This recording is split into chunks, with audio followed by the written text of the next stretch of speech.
written by S.T. Collins. It's called a philosophical literary criticism. And in this criticism,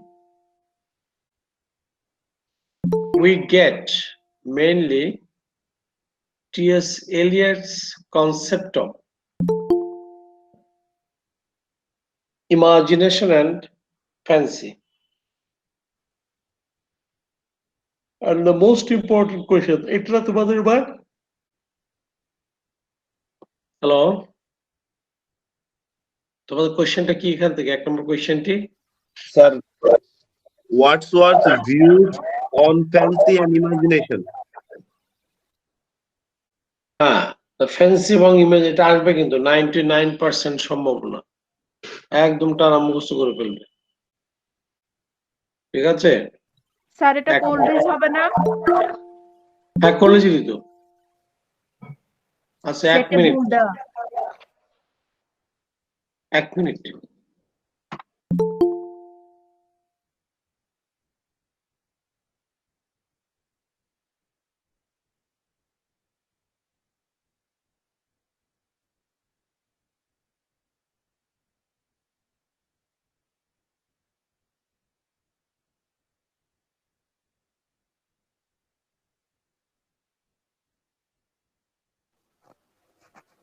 জান্নাত এটা কিসের তার কোনো ভুল দেওয়া?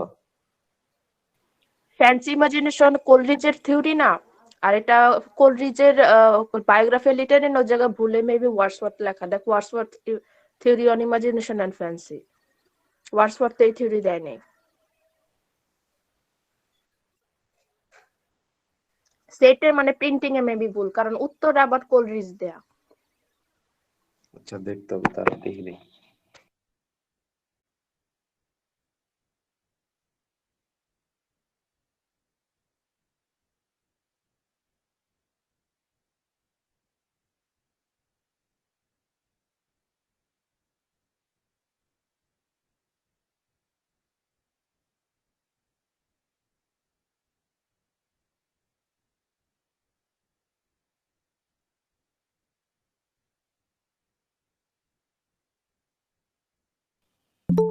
স্টাডি গাইডে তো কোল্ড্রিজই দেওয়া।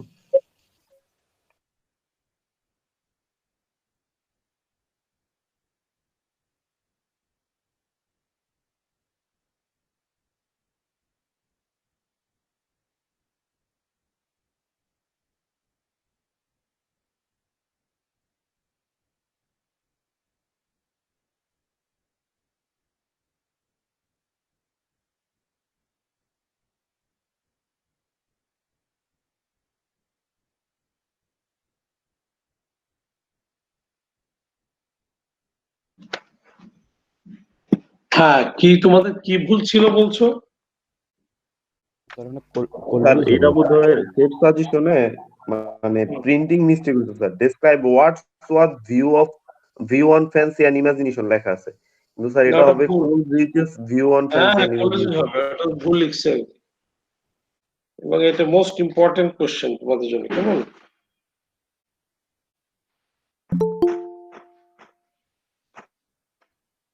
তো এটা আসবে 99% তোমাদের, গতবার আসে নাই। এইটা সম্পর্কে তোমরা শোনো আগে একটু।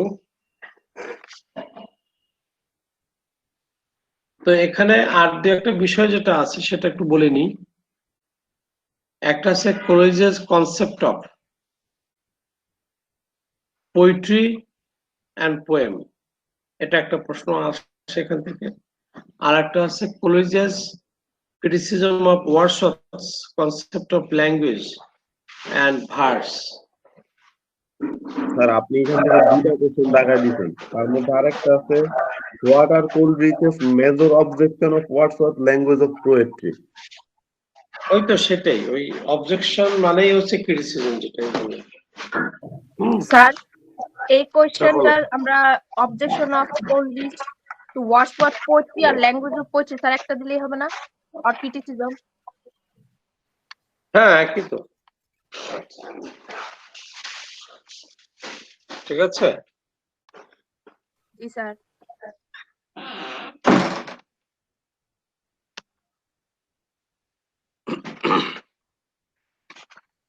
তো এখন ফেন্সিটা কি বোঝায় আর ইমাজিনেশন বলতে কি বোঝায়, এটা অনেক পুরানো একটি কনসেপ্ট। এক সময় এমন এক সময় ছিল যখন ফেন্সি এবং ইমাজিনেশন এদের মধ্যে তেমন কোনো পার্থক্য ছিল না, অলমোস্ট সিনোনিমাস ছিল। কিন্তু যখন 18th সেঞ্চুরিতে এলো তখন ফেন্সি এবং ইমাজিনেশন সম্পর্কে একটু ধারণাটা আলাদা করে সাহিত্যে ভাবা শুরু হলো এবং রোমান্টিক যুগে অর্থাৎ Coleridge is the most important person to define and classify fancy and imagination to be totally two different things. এত করে, এত সুন্দর করে, এত স্বতন্ত্র করে দুটোর ব্যাখ্যা ইতিপূর্বে আমরা পাইনি। এটাকেই ধরা হয় যে কলিজ সবচেয়ে ব্যাপক ব্যাখ্যা দিয়েছে এই দুটোকে স্বতন্ত্রভাবে। ঠিক আছে? তো ফেন্সি আসলে কি?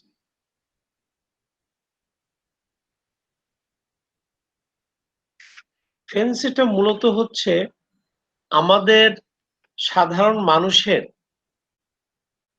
এক ধরনের, আমাদের পাওয়ার এক ধরনের ফেন্সিটা, through which we simply recollect some things. আমরা কোনো মেমোরি বা কোনো কিছুকে যখন আমরা সিম্পলি স্মৃতিচারণ করি বা রিকল করি কোনো কিছু, সেই ক্ষেত্রে ভূমিকা রাখে ফেন্সি।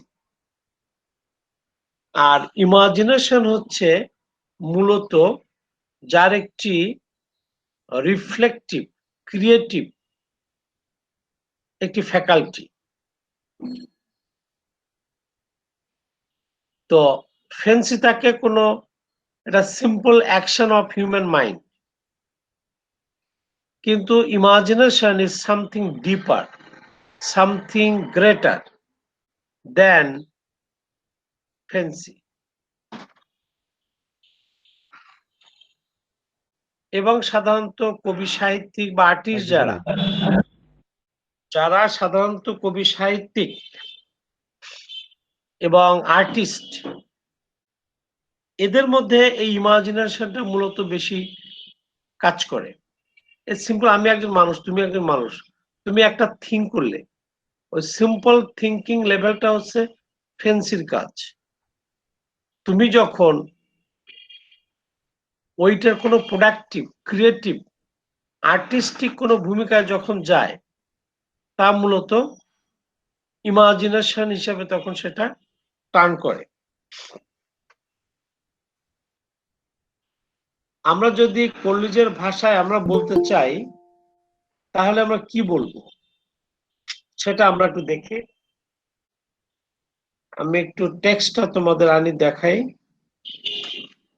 আবার তোমাদের ইমাজিনেশনকে দুই ভাগ করা হয়েছে, একটা আছে প্রাইমারি ইমাজিনেশন আর একটা হচ্ছে সেকেন্ডারি ইমাজিনেশন।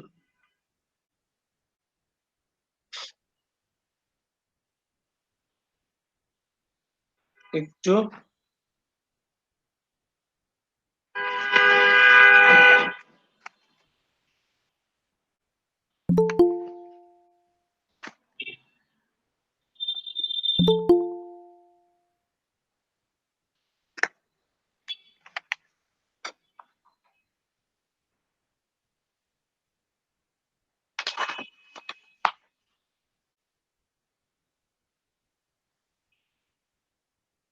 আমরা মূলত চ্যাপ্টার 13-এ কোলরিজ এটা সম্পর্কে বিশেষ করে বলেছেন।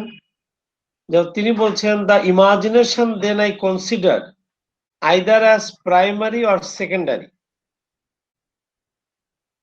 দুটোর কথা বলছে। আর আমরা যদি একটু উৎপত্তিগতভাবে আমরা দেখি, তাহলে আমরা দেখব যে ফেন্সি কথাটি ইউজড হয়েছে আর ইমাজিনেশন কথাটা ইউজ হয়েছে উৎপত্তিগত দিক থেকে। যেমন ইমাজিনেশন কোত্থেকে আসছে? ফেন্সি কথাটি আসছে মূলত ফ্যান্টাসিয়া থেকে, আর ইমাজিনেশন আসছে ইমাজিনাসিও থেকে। এবং এখানে বলছে যদিও ওদের মধ্যে ক্লোজ রিলেশন আছে, তবে একটু ডিফারেন্স হচ্ছে আছে। It is fantasia which means the lighter and less responsible kind of imaging. Imaging কোনো কিছু ইমেজ তৈরি করা। তো যে ইমাজিংটাকে বলেছে কি খুবই কম রেসপন্সিবল এবং লাইটার পার্ট। ফেন্সিটা খুবই ইনসিগনিফিকেন্ট, সিম্পল এবং lighter part of making image. কোনো কিছু আমরা ইমেজ তৈরি করতে যাই, যখন ভাবি যখন কোনো কিছু, তখন হচ্ছে আমাদের এই ফ্যাকাল্টিটা কাজ করে ফেন্সি, যাকে বলছে less responsible, less significant, less active. In the light of 17th century reasonableness, fancy suffered the decline in reputation. এবং এই ফেন্সি জিনিসটার খুব একটা খ্যাতি নেই, সুখ্যাতি নেই সৃষ্টির ক্ষেত্রে। বাট ইমাজিনেশন, এটাকে কি বলছে? ইমাজিনেশনে বলছে its own and even required a new place of respect. এর একটা নতুন রেসপেক্টের জায়গা আছে, এর আলাদা স্থান আছে। কার? ইমাজিনেশনে।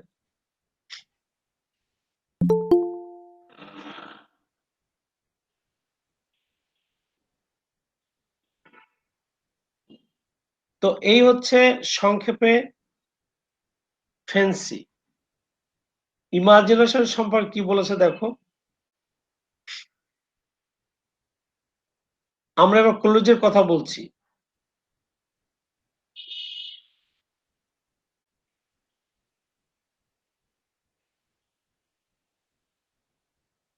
The imagination then I consider either as primary or secondary.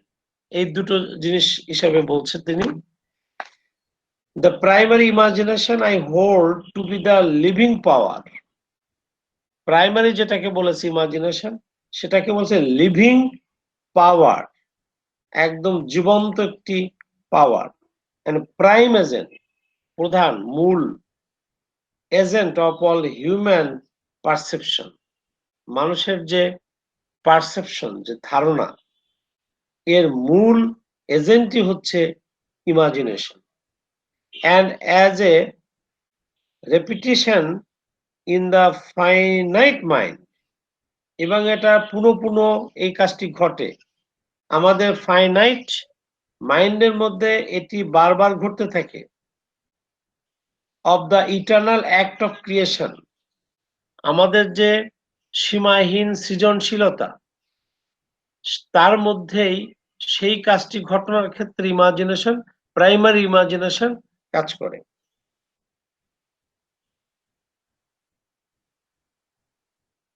The secondary I consider as an echo of the former. সেকেন্ডারিটাকে বলেছে আগেরটারই একটি ইকো, প্রতিধ্বনি। তাহলে প্রাইমারি ইমাজিনেশন যদি হয় সাউন্ড, সেকেন্ডারি ইমাজিনেশন হচ্ছে তার echo. Coexisting with the conscious will, যা আমাদের সচেতন মনের সাথে বিদ্যমান থাকে। Yet still as identical with the primary in the kind of its agency and differing only in degree. Primary এবং সেকেন্ডারি ইমাজিনেশন মধ্যে পার্থক্য ডিগ্রিগত অর্থাৎ পরিমাণগত, কোনটা প্রাইমারি আর কোনটা সেকেন্ডারি এটা শুধু পরিমাণগত পার্থক্য, এটা দুটো ভিন্ন জিনিস না। প্রাইমারি ইমাজিনেশন এবং সেকেন্ডারি ইমাজিনেশন দুটো আলাদা জিনিস না। কাইন্ড হিসেবে তারা same kind, but they differ only in their degree, মাত্রার দিক থেকে, পরিমাণের দিক থেকে এদের পার্থক্য, and in the mode of its operation, এবং কাজের ক্ষেত্রে। তাহলে এর মাত্রা এবং কাজের ক্ষেত্রে প্রাইমারি এবং সেকেন্ডারি ইমাজিনেশনের মধ্যে পার্থক্য। It dissolves, diffuses, dissipates in order to recreate, or where this process is rendered impossible, yet still at all events it struggles to idealize and to unify. It is essentially vital, even as all objects are essentially fixed and dead. তাহলে কি বলছে?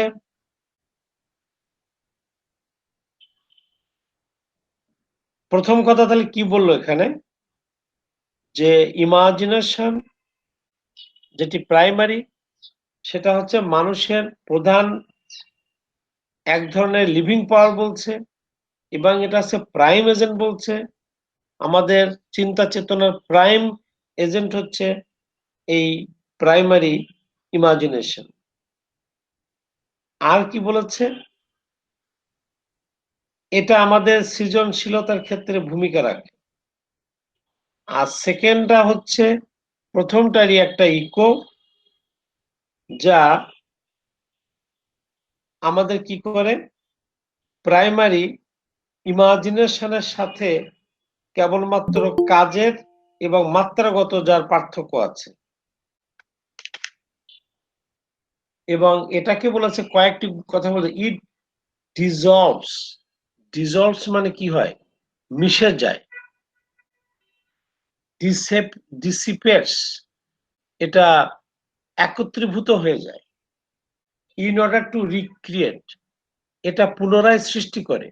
একজন কবি, একজন artist যা ভাবে সেটাকে আবার রিক্রিয়েট করতে, যখন সে কবিতায় আসে, রিক্রিয়েট করতে সাহায্য করে।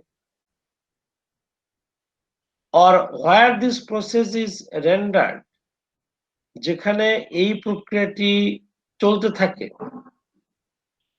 is rendered impossible, যখন এটাকে মনে হয় এটা অসম্ভব, তখনও it yet still at all events, সর্বক্ষেত্রে it struggles, যেখানে দেখছে রিক্রিয়েট করতে পারছে না, এটা কঠিন মনে হচ্ছে, তারপরও সেটা স্ট্রাগল করেই যায় এই ইমাজিনেশন।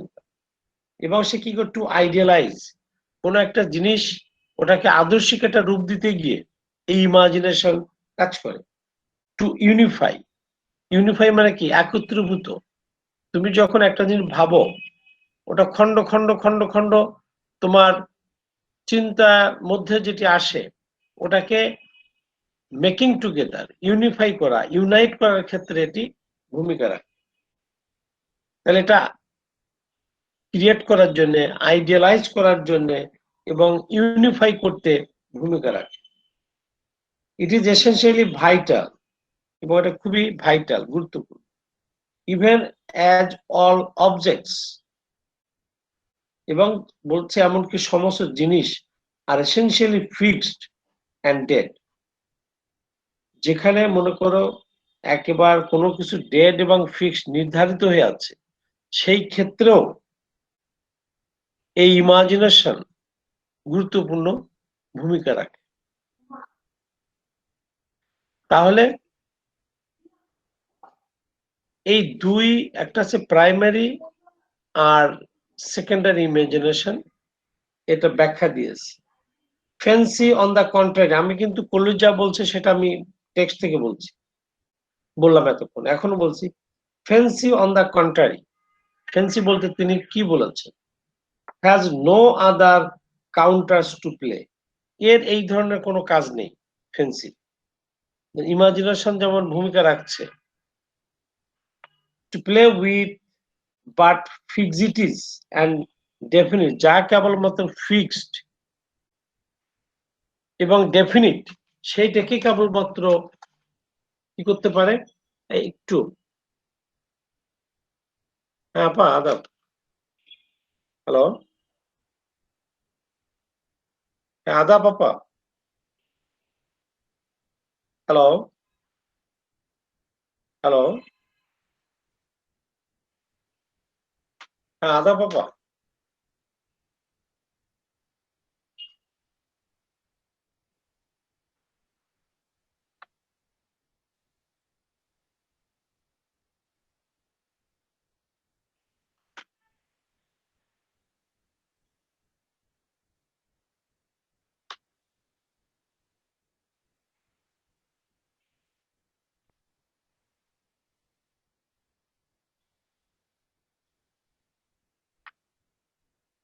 হ্যাঁ আপা, হ্যাঁ আপা, কি করো আপা, ভালো আছেন?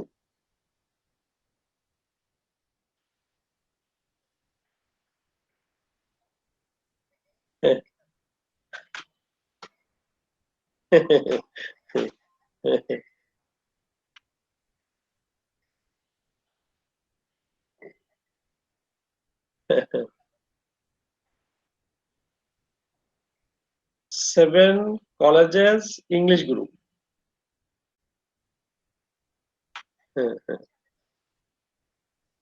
হ্যাঁ বলেন।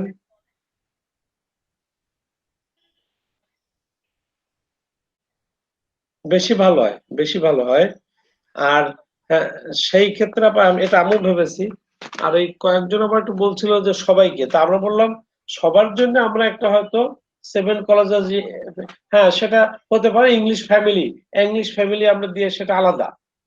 হ্যাঁ, সেখানে এই হেডদের আমাদের কিছু গুরুত্বপূর্ণ কথা থাকে বা আলোচনা থাকে, যেটা হয়তো সবার সাথে শেয়ার করা যায় না।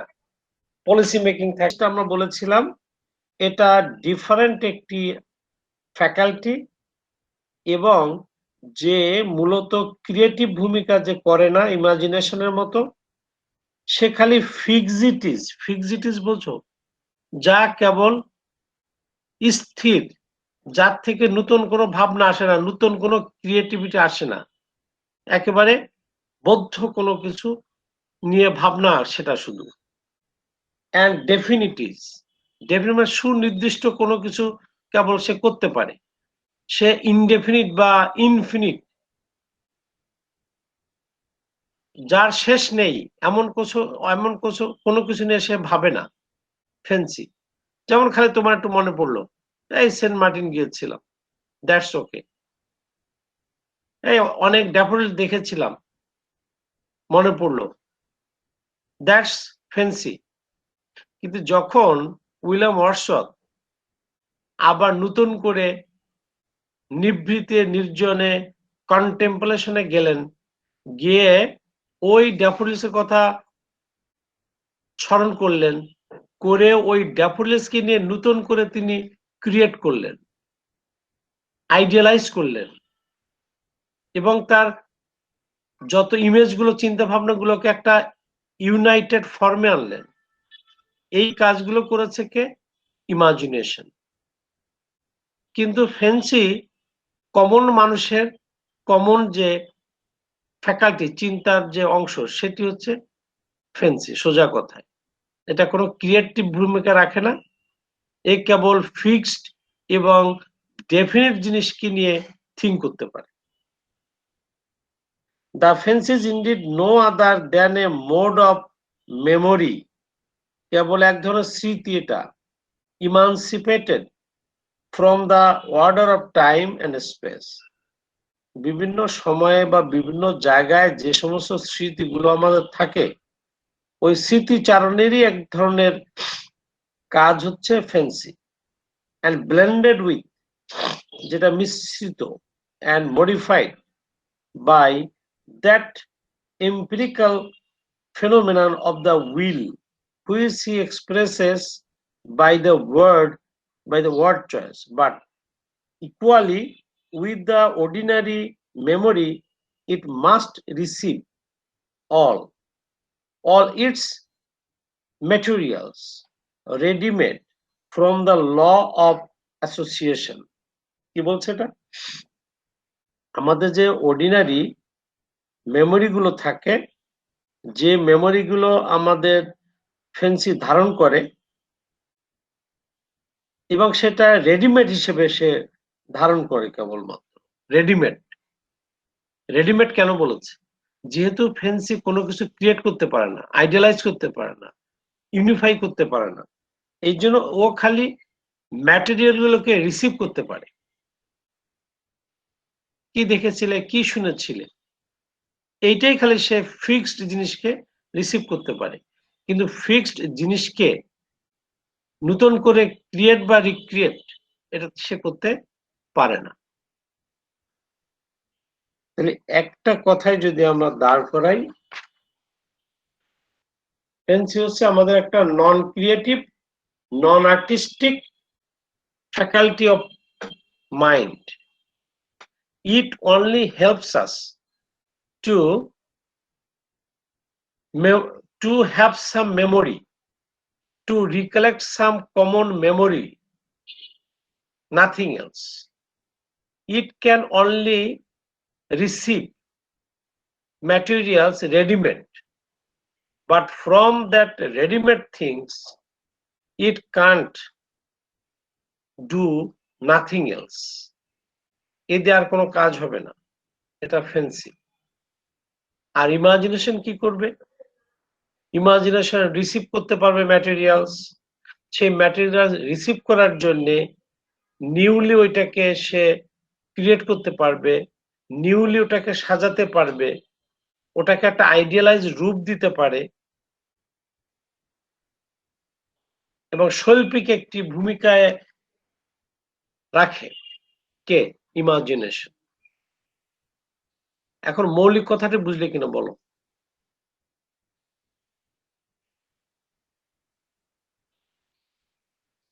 হ্যালো, তোমরা শুনছো আমার কথা? এখন এইটাকে তোমাদের পড়ে ফেলতে হবে। পড়া মানে মুখস্থ করতে হবে, পরীক্ষা আসবে। চোখ বুঝে যে পরীক্ষা লিখতে পারো, এইভাবে মুখস্থ করে প্র্যাকটিস করো এই প্রশ্নটা। আচ্ছা, ল্যাঙ্গুয়েজ সম্পর্কে, ওয়ার্ডসওয়ার্থের ল্যাঙ্গুয়েজ সম্পর্কে কি বলেছেন কলিজ? কলিজ বলেছেন যে তোমরা জানো, according to romanticism, the poets decided to use common language spoken by common people. Common people যে ভাষায় যেভাবে কথা বলে সেটাই হবে তাদের সাহিত্যের ভাষা, রোমান্টিক যারা তারা মনে করেন। বুঝতে পেরেছো? Yes, sir. তো ওয়ার্ডসওয়ার্থ কি করলেন? ওয়ার্ডসওয়ার্থ যখন প্রেফেস টু লিরিক্যাল ব্যালান্স লিখলেন, কার অনুরোধে লিখলেন? কলিজের। এবং কলেজ কিছু টিপস দিয়েছিলেন যে এই বিষয়গুলো প্রেফেসের মধ্যে থাকা উচিত। বাট ওয়ার্ডসওয়ার্থ যখন লিখলেন তখন মূলত তার নিজস্ব ধ্যান ধারণাগুলো প্রেফেস টু লিরিক্যাল ব্যালান্সে লিখলেন। এবং ওয়ার্ডসওয়ার্থ যখন কলিজ যখন সেটি পড়লেন, পড়ে তিনি দেখলেন যে ওয়ার্ডসওয়ার্থ তাদের কমন যে আন্ডারস্ট্যান্ডিং এবং কনসেপ্টটা ছিল সেটা থেকে অনেকটা সরে গেছে ওয়ার্ডসওয়ার্থ, এবং নিজের ভাবনাগুলোকে সেখানে ফোকাস করেছে, যার সাথে কলিজ কিছু কিছু অংশে একমিল নেই, একমত ছিল না। তো তার বায়োগ্রাফিয়া লিটারিয়াতে he speaks highly of Wordsworth. ওয়ার্ডসওয়ার্থের অনেক দিককে তিনি প্রশংসা করেছেন, বাট পার্টিকুলারলি তার যে ল্যাঙ্গুয়েজ, এটা নিয়ে অনেক কথা বলেছেন এবং যা বলেছেন number 1, Wordsworth opines that language should be taken from rustic life or common people, but with some modification. With some, তিনি টার্মটাই বলে সিলেক্টেড ল্যাঙ্গুয়েজ হইতে হবে, সিলেক্টেড ল্যাঙ্গুয়েজ। আর সিলেক্টেড মানেই সেটা modified language. Police objection is that if common language is not taken spontaneously, completely, and if it is selected or modified, then it would be as close as the sophisticated language used by the neoclassical writers in the 18th century. 18th century রা তো একটু sophisticated language use করেছে সাহিত্যে, urban and sophisticated language। Police বলেছেন, Wordsworth বলেছেন select করে নিতে। তাহলে তো গ্রামের মানুষের সাধারণ একদম হুবহু কথাটা আমরা নিলাম না, না নিয়ে যখনই এটাকে আমরা মডিফাই করলাম, সিলেক্ট করলাম, সিলেক্ট করতে গেলেই তো সেটা অলরেডি মডিফাইড হয়ে গেল, আর মডিফাইড হয়ে গেলে তো সফিস্টিকেট হয়ে যাবে। সো এখানে অবজেকশন করেছেন 1 নাম্বার। নাম্বার 2 বলেছেন, Wordsworth himself didn't follow his own tips. তার যে একটা কবিতা আছে যেখানে ওয়ার্ডসওয়ার্থ নিজেই তার নিজস্ব থিওরি কাজে লাগাননি, এই সমালোচনা করেছেন। এরপরে তিনি আরেকটা জায়গায় সমালোচনা করেছেন, language between pros and poetry. Wordsworth তার প্রেফেস টু লিরিক্যাল ব্যালাডসে বলেছিলেন, there is no essential difference between the language of prose and that of poetry. মানে কি, প্রোজ এবং পোয়েট্রির ল্যাঙ্গুয়েজের মধ্যে কোনো মৌলিক পার্থক্য নেই। তিনি বলেছেন, there is no essential difference or should be any difference। বলছে নেই এবং থাকা উচিত না প্রোজ এবং পোয়েট্রির ল্যাঙ্গুয়েজের। Coleridge also criticizes this concept of Wordsworth. তিনি কি বলছেন, there is and must be essential difference। Wordsworth no বলেছে আর Coleridge নোয়ে কেটে দিয়েছে। Wordsworth বলেছে there is no essential difference, আর এ বলেছে there is essential difference and must be this difference between the language of poetry and that of prose. Why? কেন? তার ব্যাখ্যা তিনি দিয়েছেন। তিনি বলেছেন কি, যে আমরা যখন কোনো পোয়েম লিখছি, কোনো পোয়েট্রি আমরা যখন পোয়েট্রি ওয়ার্ক করতে যাচ্ছি, তখন ওই ইউজ রাইম, আমরা রাইম ব্যবহার করি, কিছু অর্নামেন্ট আমরা ইউজ করি, যেটা কেবলমাত্র পোয়েমে আমরা ইউজ করি। বাট যখন আমরা প্রোজে যাই, তখন এই পোয়েটিক যে প্রেজেন্টেশন, এখানে যে মিটার থাকে, এখানে যে রাইম থাকে, এটা থাকে না কোথায়? গদ্যে থাকে না। তাহলে যদি গদ্য আর পদ্যের ভাষা এক হতো,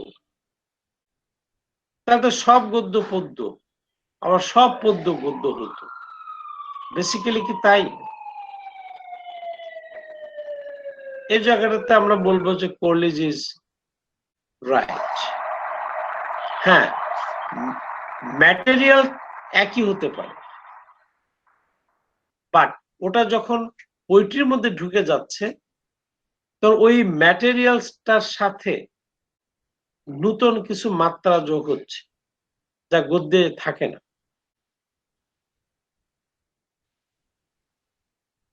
বুঝতে পেরেছ? তোমরাও তো একমত এই জায়গাটাতে। আমরা যখন বাঘ বাকুম পায়রা মাথায় দিয়ে টায়রা, এই যে পায়রা টায়রা আমরা বলি, এই যে মিলটা এটা কি গদ্যে বলি? No, sir. তাহলে অবশ্যই এক ধরনের পার্থক্য রয়ে গেছে প্রোজ এবং পোয়েট্রি। এই হচ্ছে মৌলিক সমালোচনা কলিজে। Do understand? Yes, sir. এখান থেকে আর একটা আসে তোমাদের পোয়েট্রি এবং পোয়েট্রি এবং পোয়েমের একটু ডিফারেন্স, বুঝছো? স্যার বুঝি নাই। Poetry and poem and poetry এর মধ্যে ডিফারেন্সটি এরকম কোন প্রশ্ন দিছিলাম? No, sir. No sir. গতবার আসছে এটা বোধ হয়, দেখো তো আসছিল নাকি একজনে, দেখো তো। একটা ইম্পর্টেন্ট প্রশ্ন থাকে।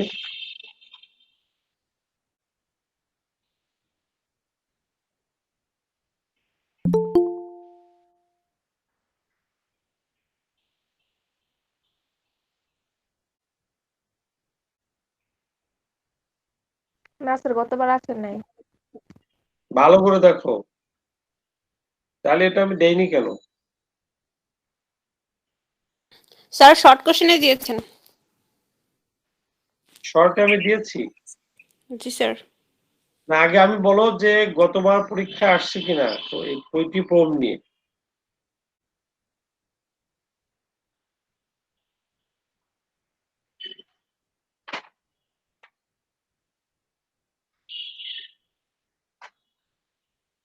আসে নাই স্যার। আসে নাই? তাহলে এটা তোমাদের একটু জানতে হবে।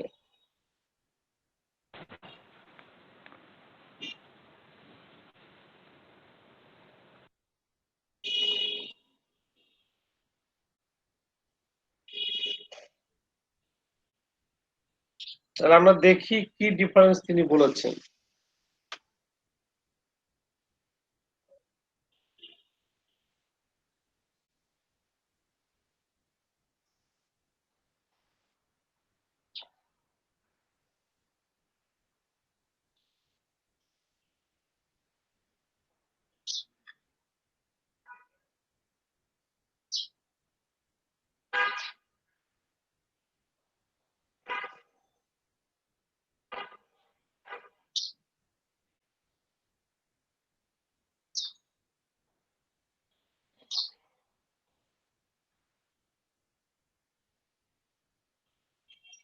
তো কর্লিজ পোয়েম এবং পোয়েট্রি সম্পর্কে সুস্পষ্ট যে পার্থক্য সেটা তিনি করেন নাই। ক্রিটিক্সরা এখানে আলোচনা সমালোচনা করেছে যে তার পোম এবং পোয়েট্রির মধ্যে কি পার্থক্য এটা সুনির্দিষ্ট ভাবে তিনি বলেন নাই। তিনি কি করেছেন, তিনি পোয়েট্রির কথা বলে চলে গেছেন পোয়েটের ব্যাখ্যায়, পোয়েটের মাইন্ড ইত্যাদি, যে করে আমরা সুস্পষ্ট এখানে পাই না। আচ্ছা, এক মিনিট। হ্যালো, হ্যাঁ বলো, বলেন কি বিষয়?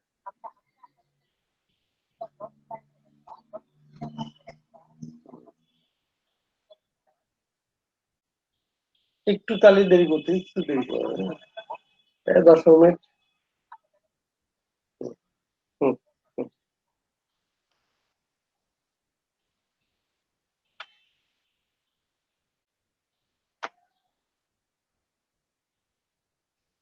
আমি সেই ইয়েতে যাচ্ছি একটু, যে জায়গাটায় তিনি বলেছেন।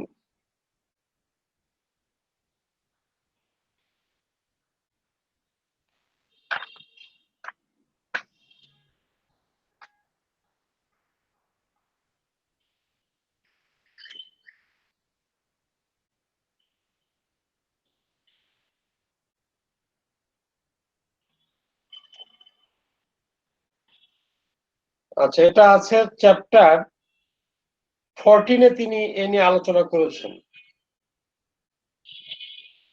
আমি সেখান থেকে একটু পড়ি।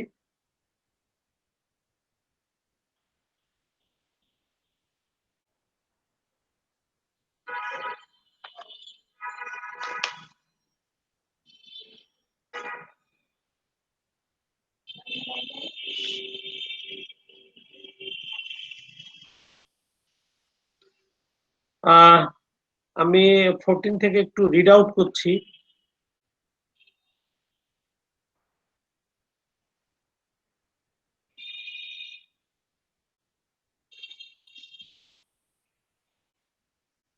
A poem contains the same elements as a prose composition. পোয়েমের মধ্যে যে বিষয়িক বস্তুগুলো থাকে তা প্রোজের মধ্যেও থাকে। The consequence of a different object proposed. According to the difference of the object will be the difference of the combination. তাহলে pros এবং পোয়েট্রির materials গুলো, কম্পোনেন্টস গুলো কম বেশি এক থাকে, কিন্তু তাদের প্রেজেন্ট স্টাইলটা থাকে এখানে ভিন্ন। According to the it is possible that the object may be merely to facilitate the recollection of any given facts. বলছে প্রোজেও আমরা কি করি? রিকালেক্ট করি। পোয়েট্রিতেও আমরা রিকালেক্ট করি। Facts or observation by artificial arrangement, and the composition will be a poem merely because it is distinguished from prose by meter. যখন আমরা ওর সাথে আমরা প্রোজ অর্কের সাথে যখন আমরা মিটার যোগ করে দিই, রাইম যোগ করে দিই, তখন সেটা একটা পোয়েমে পরিণত হচ্ছে।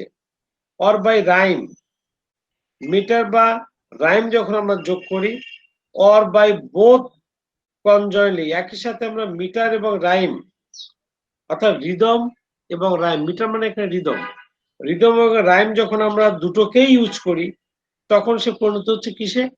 পোয়েট্রিতে, মানে পোয়েমে। আর যখন আমরা মিটার এবং রাইম যোগ না করি, ততক্ষণ সে থাকে pros.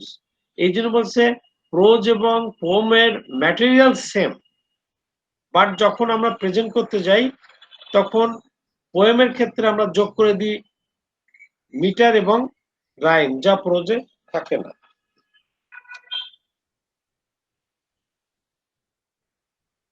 In this, the lowest sense, a man might attribute the name of a poem to the well-known enumeration of the days in the several months. শেষে মিল দেখাচ্ছে, এটা দরকার নেই।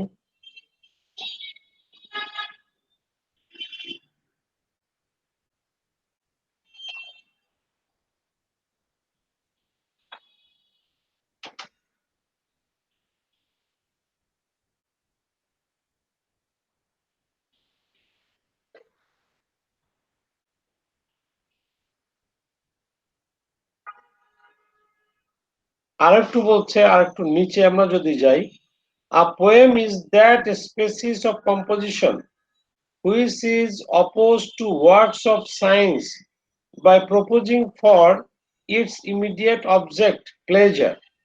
এবং বলছে কবিতার উদ্দেশ্য হচ্ছে কি? ইমিডিয়েট উদ্দেশ্য হচ্ছে প্লেজার, নট ট্রুথ। কবিতার কনসার্ন ট্রুথ না, pleasure. and from all other species having this object in common with it, it is discriminated by proposing to its source such delight from the whole as is compatible. আচ্ছা, এখানে আরেকটা কথা বলছে, পোয়েমের উদ্দেশ্য কি? আগে বলছে পোয়েমের বৈশিষ্ট্য, যার মধ্যে রাইম থাকবে, মিটার থাকবে, আর এর উদ্দেশ্য থাকবে কি? Immediate pleasure.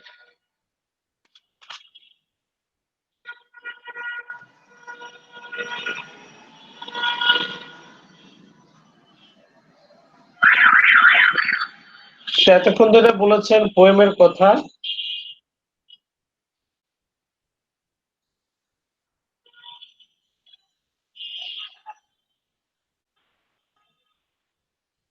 এখন পোয়েট্রি কি?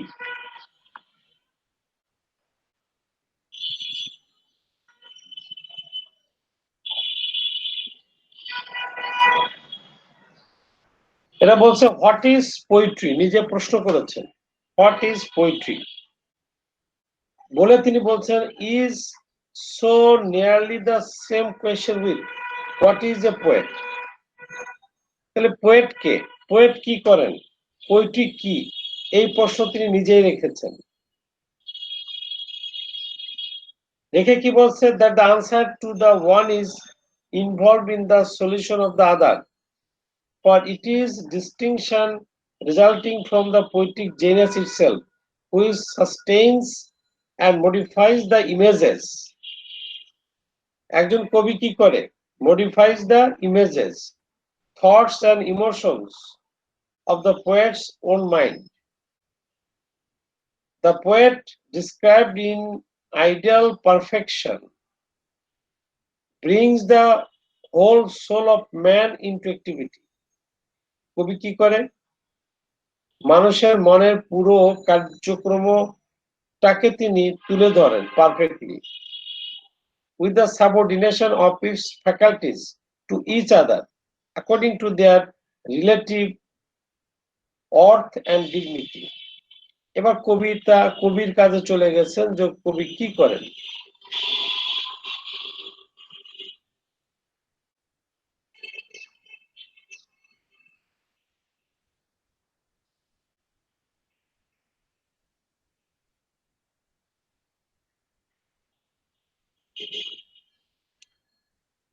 এখন পোয়েট্রিটা কি শোনো, poetry is a kind of art.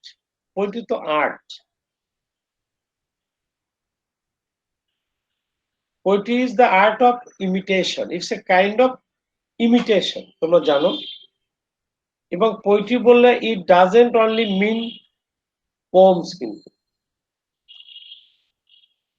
Poetry হচ্ছে একটা আর্ট, একটা ক্রিয়েটিভ আর্ট হচ্ছে পোয়েট্রি, যা ইমিটেট করে রিয়ালিটিকে, তা পোয়েট্রি। আর পোম হচ্ছে কি, সেই পোয়েট্রির অধীনের একটি সাব জেন্ডা বলতে পারো। তোমরা জানো ক্লাসিক্যাল কনসেপ্ট অনুসারে, তোমরা পোয়েটিক্স পড়েছি না আমরা, পোয়েটিক্স ক্লাসিক্যাল কনসেপ্ট অনুসারে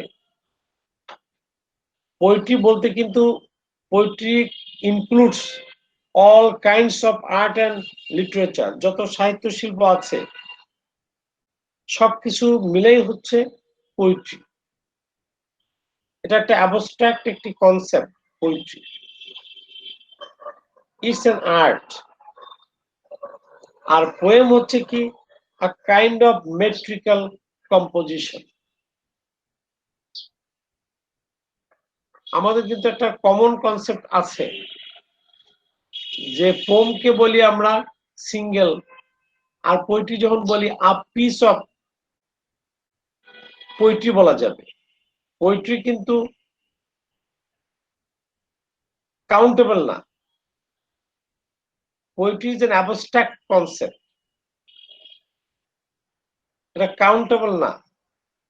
এই জন্য পোয়েট্রি আর পোয়েম যখন বলি, I have read a poetry, বলা যায় I have read a poetry?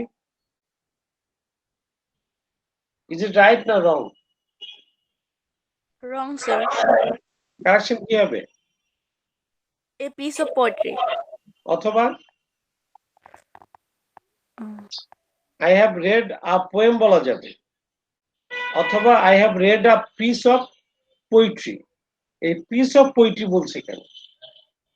তাহলে poem is equal to a piece of poetry, আর poetry is a whole collection of all arts and literature. Sir এইখানে যদি আমরা বলতে চাই যে I have read a particular একজন লেখকের নাম দেয়া, যে স্যার আই হ্যাভ রেড না, poetry বলা যাবে পোয়েট্রি, না, I have read poetry of Wordsworth যদি বলো, বা ক্লাসিক্যাল পোয়েট্রি বলতে পারো, রোমান্টিক পোয়েট্রি বলতে পারো, এলিজাবেথিয়ান পোয়েট্রি বলতে পারো, কিন্তু আমরা এটা বলি না, ওয়ার্ডসওয়ার্থ পোয়েট্রি বলি না। বলতে পারি ওয়ার্ডসওয়ার্থ পোয়েটিক ওয়ার্কস, এটা বলা যাবে, বা ওয়ার্ডস অফ পোয়েট্রি বলা যাবে, বাট ওয়ার্ডসওয়ার্থ পোয়েট্রি হয় না। এটা তো একটা হোল টোটাল একটা কালেকটিভ একটি রূপ হচ্ছে পোয়েট্রি। এই জন্য আমরা বলতে পারি Elizabethan poetry, romantic poetry, Victorian poetry, classical poetry, new classical poetry. It's correct, but এটাকে ইন্ডিভিজুয়ালি বলা যাবে না, কিন্তু পোয়েমের ক্ষেত্রে বলা যাবে individually. Keats's poems, Wordsworth's poems, this is the poem written by Shelley, poem বলা যাবে, বাট পোয়েট্রি বলা যাবে না। বুঝতে পেরেছো? তো এটাও তোমরা দেখে রাখবে। এই হচ্ছে আমাদের মূল, এই তিনটে জিনিস করলেই আশা করি তোমরা এখান থেকে পারবে। Sir, G, sir willing suspension of disbelief এটার একটু সহজ সংজ্ঞা বলে দেন। হ্যাঁ বলবে, willing suspension of disbelief is a kind of poetic device introduced and practiced by S.T. Coleridge. প্রথম কথা এটি, এদা কি বোঝায়? This device suggests that, অথবা according to this device, the poet presents something unreal to be real, unbelievable to be believable. So the poet introduced something. না, এখন বলবে, প্রথমে তো আমি বললাম যে এটা একটা পোয়েটিক ডিভাইস, তারপরে বললাম যে by this poetic device a poet represents, উপস্থাপন করে, something unreal to be real, যা অবাস্তব তাকে বাস্তব করে তোলে, supernatural to be natural, unbelievable to be believable. In fact, it is a kind of narrative device. আরো এভাবে বলে বেশি ভালো হয় যে willing suspension of disbelief is a kind of poetic device. এটা এক নম্বর। And it is a kind of narrative art through which the poet represents something unreal to be real, supernatural to be natural, and unbelievable to be believable. Full stop. এই হচ্ছে মানেটা তো বুঝো, willing suspension of disbelief কথাটির মানে বুঝো তো, টার্মটা কোথায়? জি স্যার। গুড। এবং তোমরা যখন the rime of the ancient men পড়ো, দেখবে যে এমন ভাবে তিনি এটাকে ন্যারেট করেছেন, একসময় আমরা ভুলেই যাই আসলে এটা একটা কল্প কাহিনী, মনে হয় যেন বাস্তব একটি ভ্রমণ কাহিনী। এই যে টেকনিকটি, কাইন্ড অফ ন্যারেটিভ টেকনিক, পাঠককে অবিশ্বাস্য জিনিসকে বিশ্বাস করিয়ে দেয়।